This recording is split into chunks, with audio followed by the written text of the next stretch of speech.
Hey everybody, I'm back. So I haven't talked to you guys in about 10 days, but I wanted to give you an update. For those of you who didn't see my last video, this is not a prop. This is something that I'm wearing because my mother is COVID positive. Also, I'm wearing it right now too because I feel sort of like a pariah. I haven't been able to go out because I've been exposed. So I'm wearing it today because I haven't been able to go to have my hair done in the last 6 weeks.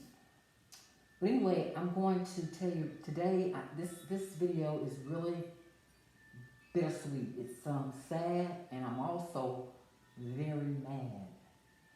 I'm going to try my best to stay really focused and positive, but if I get profane, you guys, please don't judge me.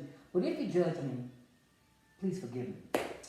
Okay, I'm going to give you a chronological timeline of what happened.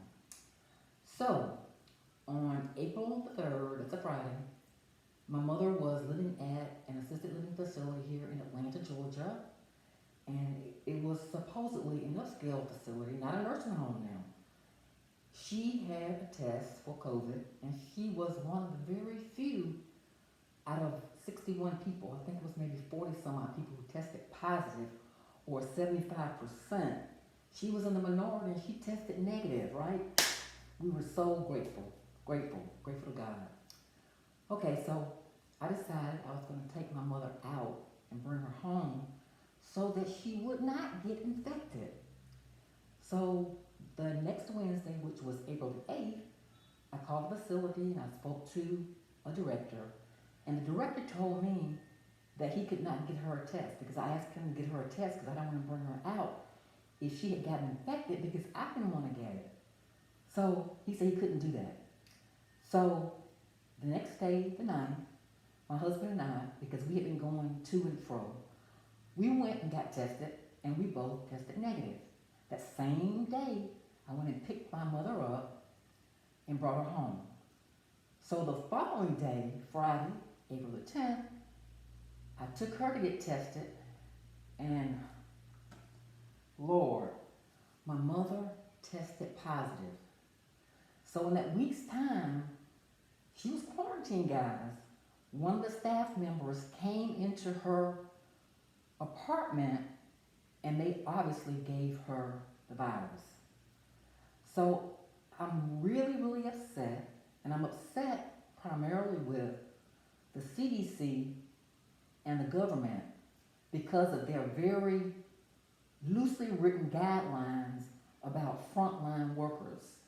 The CDC guidelines, in essence, guys, was a death wish, the license to kill. They encouraged and in some situations forced people to come to work, frontline workers, especially in the medical field and in these assisted living facilities, to come to work being positive as long as they didn't have any symptoms. Guys, you know that is crazy. It's not crazy, it's all by design. I know of an incident of one of the resident assistants, that's the name of the caretakers, they're called resident assistants. She went to work, she was positive, went home, and she gave it to her mother, and her mother died. So guys, I'm sure you're hearing this stuff on the news, reading it on the line, but it's wrong. And I don't know what else to say. I'm frustrated because my mother has been infected now for 6 weeks. Yeah, you heard me. I've had her tested 4 times and she's positive. Now, our government/CDC, you don't hear much in the news, online, or anything about people who have the virus that long, or why they have it that long, or if they're going to ever shed it. And all of this makes me mad because they are being covert and they're being wrong in what they're doing for the people. They don't care about us, guys. So again, as I told you in my last video, I hope you can read between the lines, and I hope you will think for yourself because this is serious. I'm trying so hard not to get this virus, because what I'm having, you guys, I don't wish it on anybody. I'm having to put on the shield, gloves, and a cape 15 to 20 times a day to take care of my mother. So all I can ask you guys is to keep me in your prayers, and I'll keep you in mind. And don't believe